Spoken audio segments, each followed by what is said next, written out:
I've got a couple of big questions for you today. All right.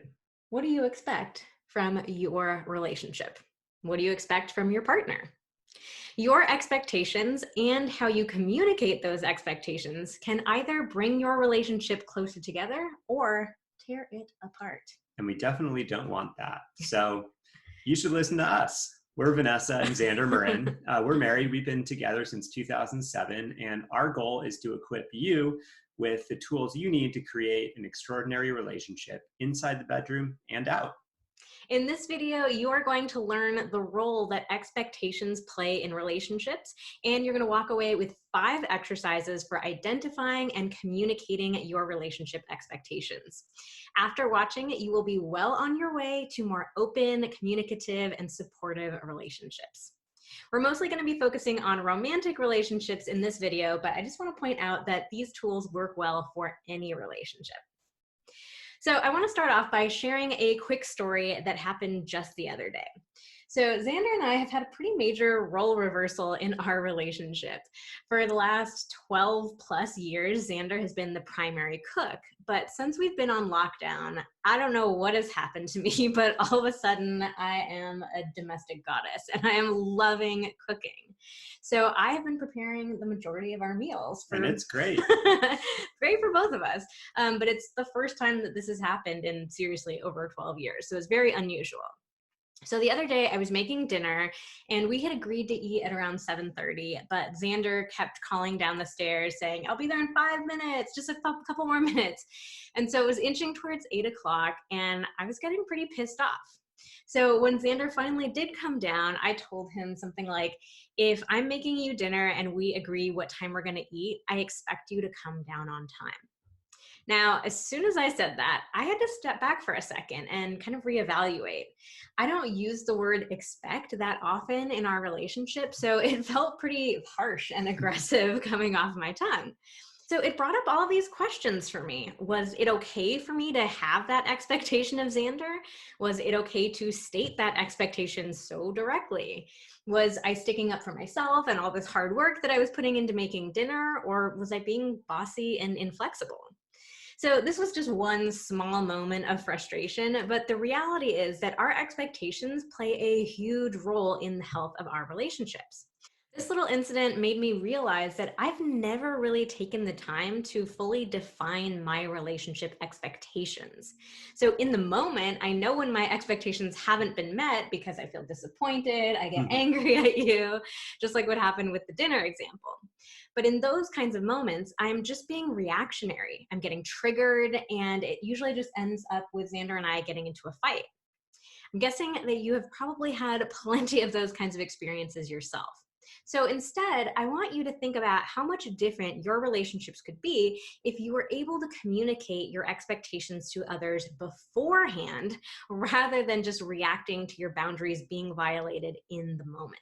So that brings us to our top 5 tips for dealing with your relationship expectations. So, number 1, start brainstorming. If you've never taken the time to explore your relationship expectations, then the best place to start is just brainstorming. Give yourself the time and the space to think about those expectations. So you can pick one specific relationship to work with, like your romantic relationship, or you can think about relationships more broadly and include friends, family, coworkers, whatever.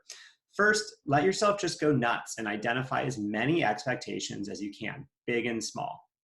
So to get you going, here are some of the ideas that I came up with when I was thinking about my relationship with Xander. So I expect you to be faithful. I expect you to be true to your word. Okay. I expect you to be willing to put work and effort into maintaining an extraordinary relationship with me. I can do that. I expect you to take good care of yourself. Mm-hmm. I expect you to be my teammate, and I expect you to communicate with me even when it's hard. Cool.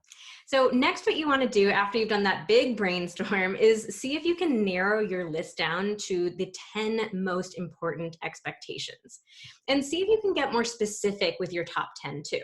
So for example, I expect you to be my teammate. That's pretty general. So I could get more clear on what that actually means to me. So does that mean that Xander always takes my side, even if he thinks I'm wrong? Does that mean he shares responsibilities evenly with me? Like, what does that actually mean to be my teammate? That brings us to step number 2, which is to change the language. So I told you that I said to Xander, I expect you to come down to dinner on time. Now, the Hmm. word expect felt pretty harsh coming out of my mouth because it was just such a small expectation. In the scheme of all things, Xander being on time for dinner is not that big of a deal to me. So I would have no problem saying something like, I expect you to be faithful to me. But for me personally, using the word expect around something smaller, it just feels kind of misaligned. Yeah, so our tip here is like see if there's a different word that feels better than expect. So you could use something like I would like, I would love, I would appreciate, it would make me feel great if you came down for dinner on time. My needs are, whatever. So sometimes just changing the words around like that can make you feel way more comfortable in communicating that expectation. Like if you're having a hard time brainstorming all of your expectations, like a few minutes ago in our exercise, try just changing that language and see if that opens up some more creativity for you. Now, step number 3 is to check your expectations. So it's time to evaluate the expectations that you came up with.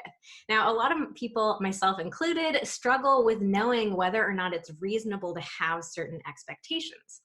So here's the trick that I have come up with. When I'm feeling a need, but I'm also feeling unsure about it, the first thing I do is say it out loud. So just the act of saying it out loud allows me to get a more objective sense of whether or not it's reasonable.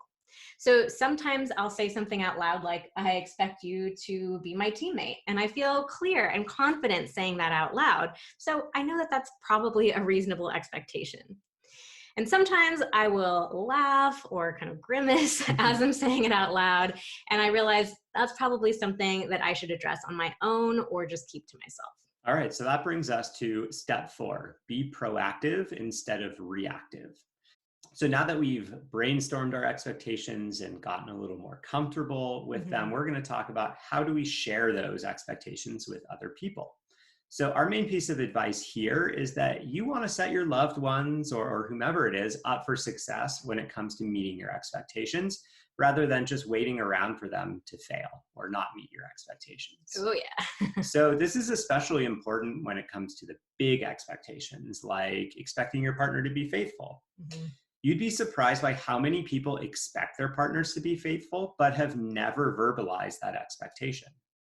And this works for smaller expectations too. So I got mad at Xander because he didn't come down for dinner on time.